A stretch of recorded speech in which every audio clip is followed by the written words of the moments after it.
Fast snacks, fast food, fast reviews. Snack Masters Inc., a podcast served to you in 30 minutes or less. Snack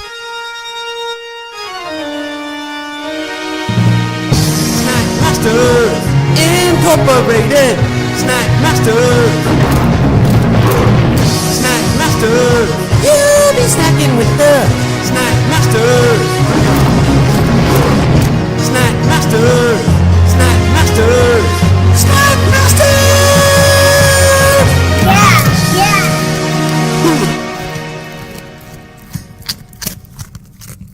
Hello and welcome to Snack Masters. I am your host, Tim Dooner, heretofore now known as Dooner, along with my co-host, who may sound like he's in the next room, but is really all the way over in Iowa. It is Marty Gould, a.k.a. MSG. Marty, what's up, buddy? Not much. How you doing today? I'm doing well, man. We've been talking about doing the Snack Masters for a while. You're a dad who likes to snack. I'm a dad who likes to snack. I'm the snack daddy. You're the daddy snack. And I think we also need an excuse to tell our wives why we kept buying snacks. Now we have a write-off. Exactly. Yeah, it was a mind blower for my kid walking around the store with me buying all these things. He didn't understand. He a few minutes into it, he said, "Dad, I don't get it. What are you doing?" So might end up sneaking some of the snacks in with my other groceries just to avoid suspicion, but now they know. The cat's out of the bag. We're buying snacks.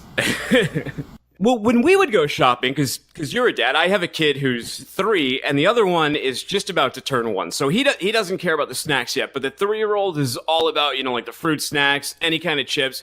He wants to try it all because everything is new to him, and he's starting to be aware of this stuff and starting to learn how to manipulate and make demands. And it used to be he would, he'd grab something while he's in the cart off the shelf, put it in the cart. When he's not looking, the wife would take it, put it back on the shelf. But now he's helping me source snacks for the show. And I feel like it's a great father-son bonding experience. I fully agree.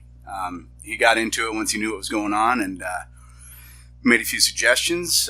He's on the same page. The problem I had was once I procured the snacks, he found them and decided he was going to sample them without giving reviews. And I had to eventually put them in a bag, hide them in the closet, just so that I would ensure that I had some left to put on the episode. So you have to have a talk about professionalism with him. I tried to have it with my 3-year-old. I'm like, look, you can't open this stuff until I take the photography of it for our Instagram site, until, I get the picture set up, because we want to show, this is an audio show, so we want to have the visual for the listeners. So far, actually, we've had a pretty decent following on Instagram. If you want to follow us, I should plug that. It's Instagram.com/SnackMastersInc. We're on Twitter @SnackMastersInc. Our website is snackmastersinc.com. You can find all of our episodes on there. We're also on iTunes, Google Play, and pretty much wherever podcasts can be found.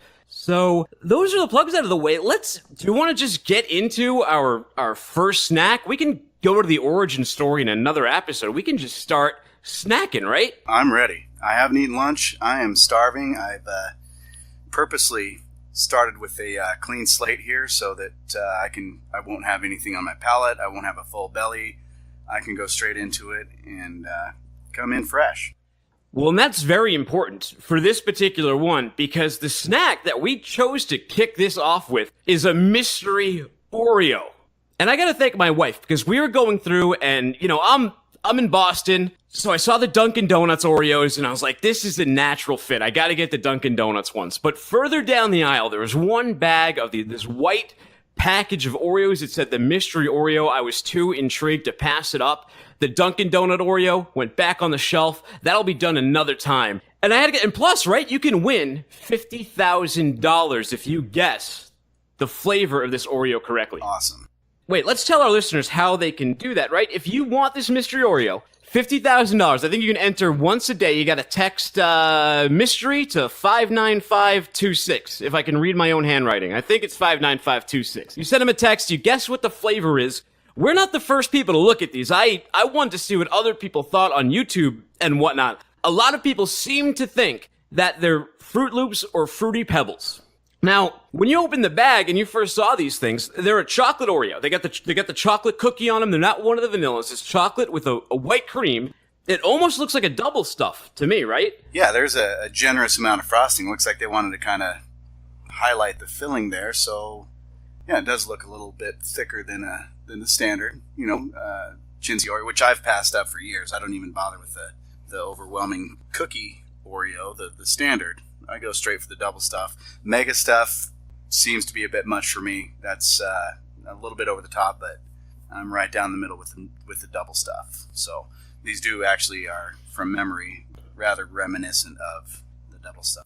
I got two of these in front of me. I got one that is the entire cookie. It's got the cookie, the frosting, and the bottom cookie. And I have one that I peeled the frosting off. And because we're supposed to guess the flavor of it, I'm gonna go frosting only first. And to the people that are saying this is Fruity Pebbles, I'm smelling it right now, and it's hard to argue that it's not just from scent alone. But I'm gonna throw this in my mouth, and I implore you to do the same. And tell me what your thoughts are. I'm ready. Here we go. All right. Yeah, man. I mean, I'll be honest with you.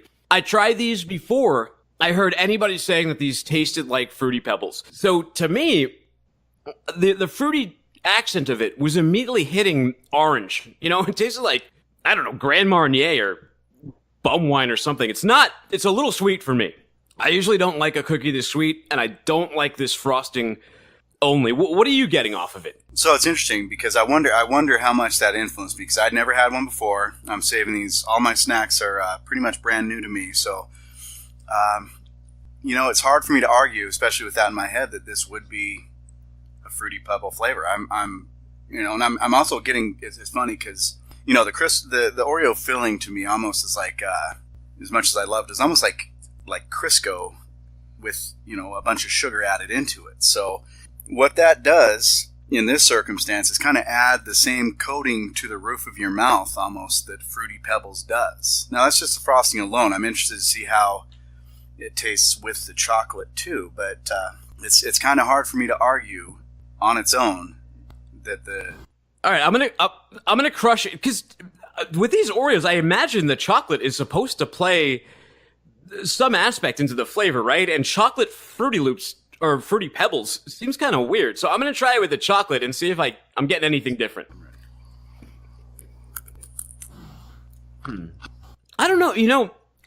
With the chocolate, and I think, again, because my mind has been poisoned by this Pebbles thing, maybe they're going for, like, the cream.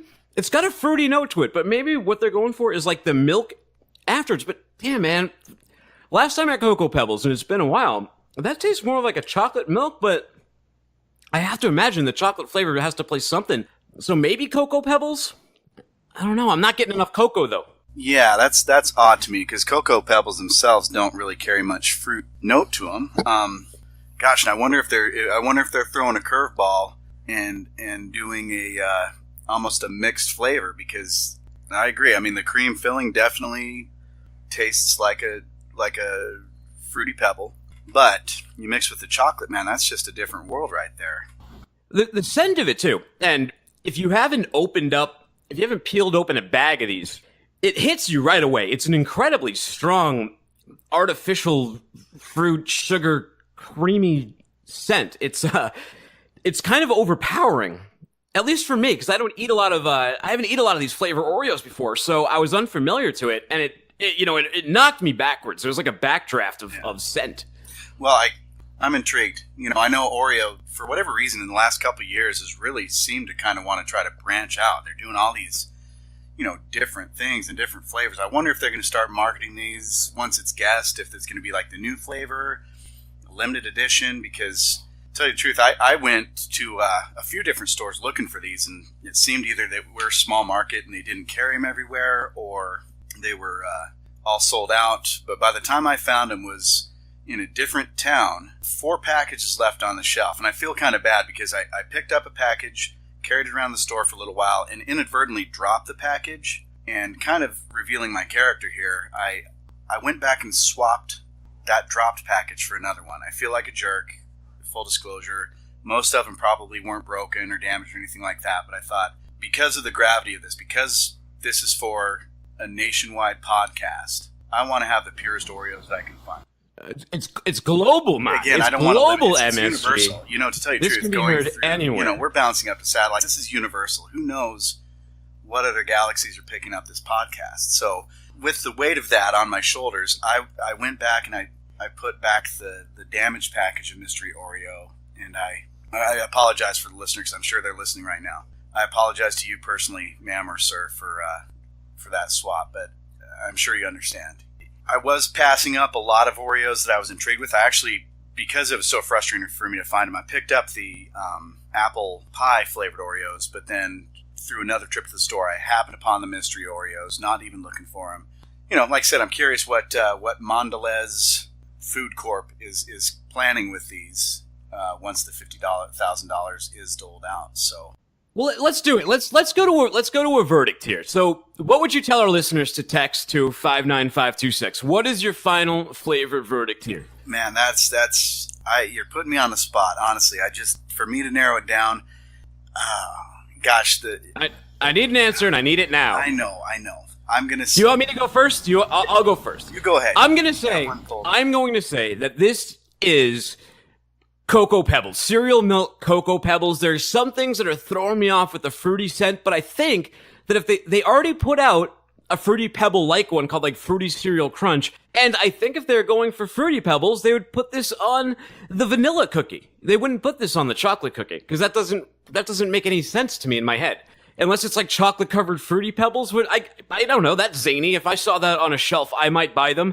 But for the sake of something for our listeners to say, and because everybody is saying Fruity Pebbles, I'm going to say used Cocoa Pebbles milk.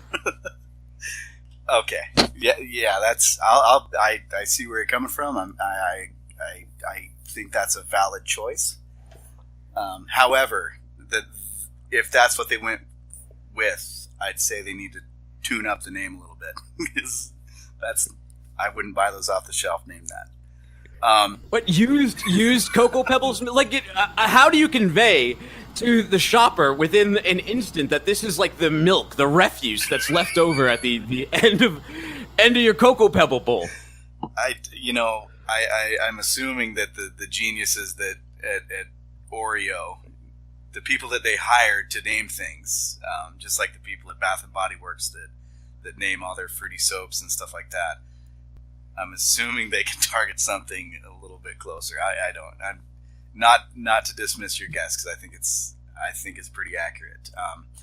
How about a conspiracy theory? How about this one? They don't know what the hell this flavor is, so they put it out as a mystery flavor, and then they're going to take the best name that their eaters put into them, and that's who they'll give the $50,000 So to. they ran out of guesses. They fired the people. They relieved the people that normally name the cookies. Somebody spilled something into the vat, like you alluded to on the Instagram, and now they're saying, "Hey, you guys figured this out. We're done. You figure it out. We don't know." That's a good theory. I'll buy that one. I'm definitely not a conspiracy theorist, but I'll go with that. I agree. So, all right, a name so we can move on to our next topic. If I could, I think I can't name it. I'm not that creative. I think that they are, because of the filling being so close to the Fruity Pebble flavor, I think it's going to be some sort of meld between the two. I think it's going to be some sort of chocolate Fruity Pebble business. I think they're going for something so, really obscure that people are going to really have to put their brains to. They are doling out $50,000. So I think it's going to be some kind of blend. Answer the question, MSG. We need a name. I'm boring. I'm bland. I'm going to say Choco Fruity Pebbles is as close as I can hit it. So chocolate Fruity Pebbles. You're saying that's the flavor. That's the flavor. They can come up with the name. I'm not doing their dirty work. All right.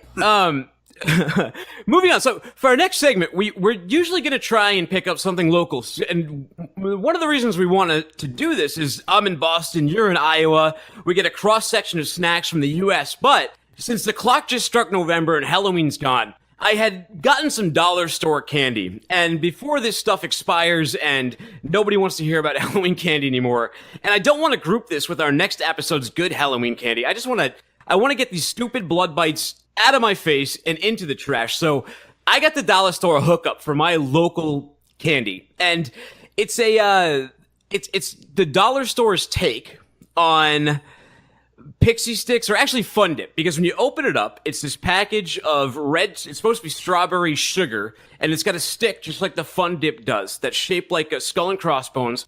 You're supposed to lick it. The artwork on the package isn't bad, and you got like 50 of these packets for $1.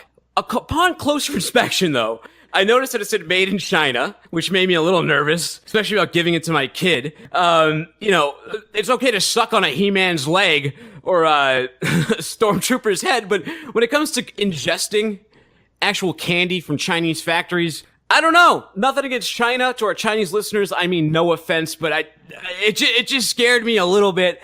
I tasted it too, and it was awful, man. I'm not too proud to pick my fruit from the Dollar Tree, but Dollar Tree has real legitimate candy now. You don't have to eat these goddamn dollar blood bites or any of the other knockoff crap that they have in there, like these paint liquors that I got too, that didn't even dye your tongue. It was gross. I'm glad Halloween is over. And you know how you picked up the Oreos in the aisle that might have been crushed? Well, I did something that wasn't the most altruistic thing either. I had taken all of these candies that were in my son's pumpkin, and I put them into the public Halloween bowl so other kids, trick-or-treaters, could take them. And I'm sorry for that, but you can make your own decision on if your kids can eat those blood biters or not. I made mine, and the answer was a resounding no. Really? You called the shot on that. You tasted them, he tasted them, and you said, I'm not risking it, even though it was probably manufactured by children the same age as your son, who have been exposed to it. Yeah, I mean, it's kindergarten marching powder. You could like cut this stuff up into lines. You could do whatever you want with it. But the fact of the matter is, I sent it out into the streets. I'll let other parents deal with that candy version of methamphetamine. The taste of it wasn't good either. It's not like, this was made in China, but it tastes kind of awesome. What do?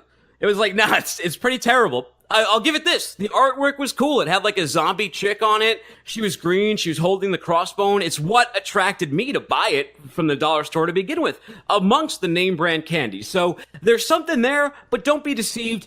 All it is knockoff Fun Dip. It doesn't taste good. It tastes like artificial flavoring. Yeah, that's it. That's my take. What did you do for your local Iowan snack? So, it's Idaho. Just from here on out. Idaho? I thought you were in Iowa.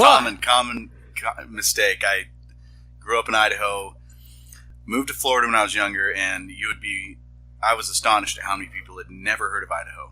Didn't know that it was a state. I have heard of Idaho. I get it. I've heard of Idaho, but I wanted a co-host from Iowa, so I may have to find a new one. I think we know somebody you can get a hold of. That's true. That's true. Whatever you want, hashtag. Yeah. But no, unfortunately for all of us, I live in the great state of Idaho, not famous for anything other than potatoes, and being confused with Ohio, Iowa, all kinds of other states that people have heard of. So, moving on from there. Proud Idahoan, happy to live here on purpose.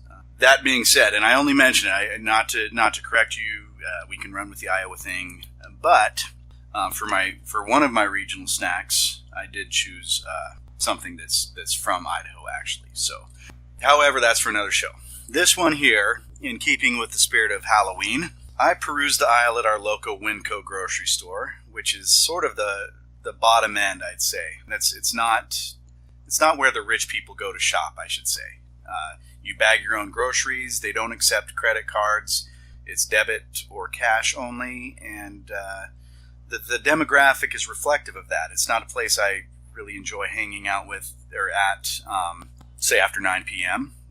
Anytime before the hour of 5 a.m. is questionable, but anyways, I wandered through there with my son during the day, and I picked up a thing that is manufactured by Flicks Candy, who I've never heard of, apparently marketing towards the movie theater goers. It's called Box of Boogers. Tangy gummy boogies that look and feel real.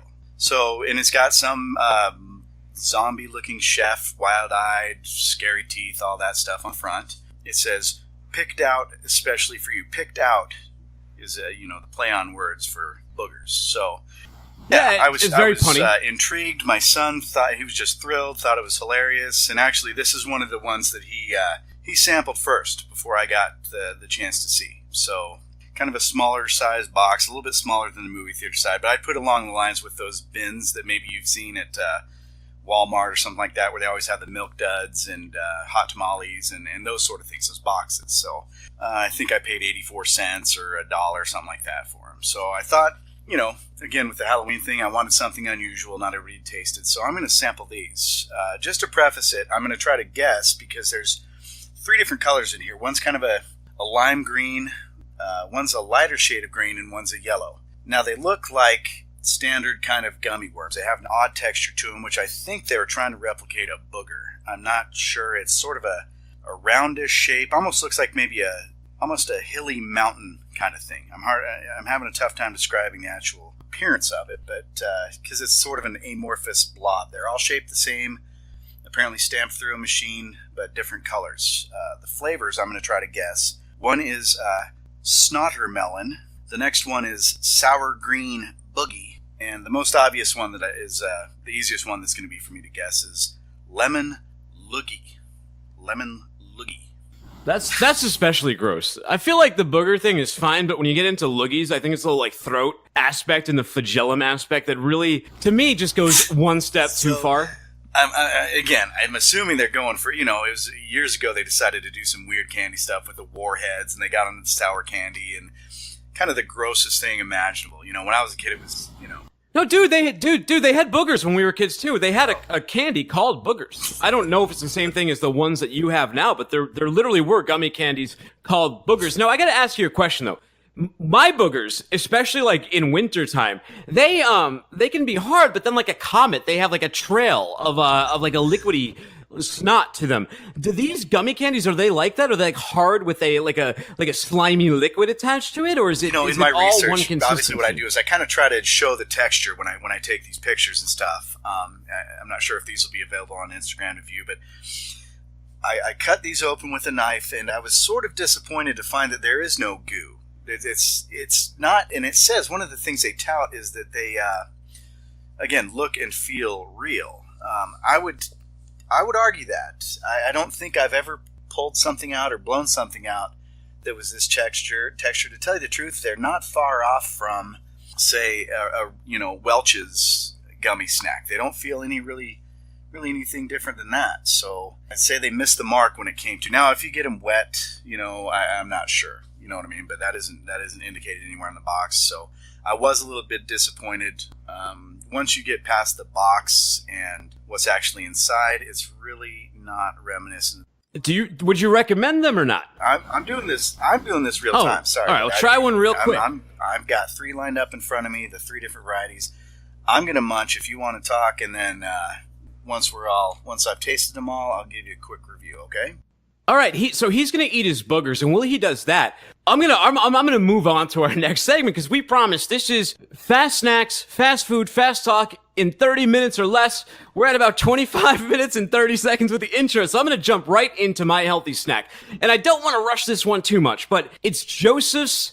What the hell is this stuff? Joseph's chocolate hummus. This stuff is freaking delicious. I wasn't sure at first what to make of it when I saw it on the shelves. I thought it might have like a cumin flavor to it or something that would totally ruin it. But that's not the case, man. This is a game changer. It's it tastes like chocolate frosting, except a little bit less sweet, which is a good thing for this adult's palate. But like, if you ever wanted to go to the park with a big spoon and just shovel frosting into your goddamn mouth, this is the stuff you could do, because if someone gave you any trouble, you could just be like, no, dude, this is hummus. I do yoga and I eat hummus with a spoon. Or you're sticking carrots into it or whatever. It's delicious with pretzels. It's delicious with flip sides, another snack I'm going to do. It's delicious with strawberries. Joseph's chocolate hummus. Get it! All right, man, I need you to give me the booger taste, and I need you to get to your healthy snack. I'm ready. So the booger's absolutely disappointing. I'm glad they're only seasonal. Not going to do it again. The snottermelon was okay. Green apple, not bad. I'm a fan of green apple. It was okay. The lemon loogie was the worst of the bunch. It was didn't really taste like lemon. Don't buy them. 2 out of 10. Stick with regular fruit snacks on these. Moving on to my healthy snack, I bought some Mamma Mia Chia Squeeze. I'm not a healthy eater. I don't know really what's healthy. I'm not sure if this is or not. They do tout this as completely healthy, naturally provides vitality, blah, blah, blah. It comes in a little pouch with a big twist-off top, individually sized. It says, seed your soul. I think the premise is you just squeeze it into your mouth, which I did. You're supposed to drink the whole thing. Dear God, I don't know. It's cherry beet flavor, just to get to that. It is, okay, I can't do it. Tim, I can't do it. I tasted it. I want to do good for my body. I want this to be healthy for me, along with some of the unhealthy stuff.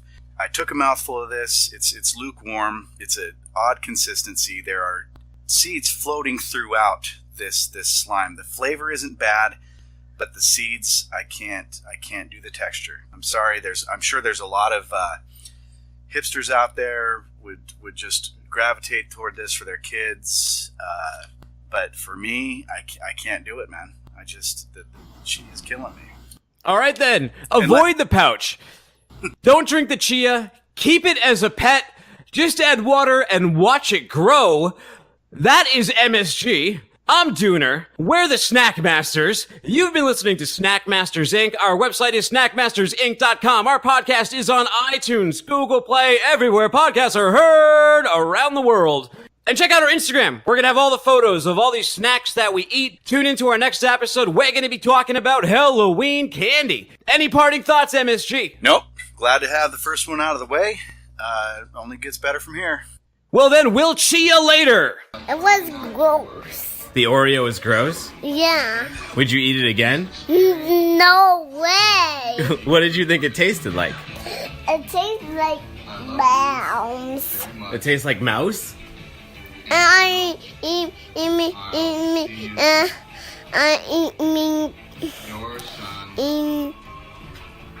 If you could use one word to describe it, what would it be? P.S. Oh, well, he has a bunch of too. Snack Masters Incorporated. Snack Masters. Snack Masters. You'll be snacking with the Snack Masters. Snack Masters.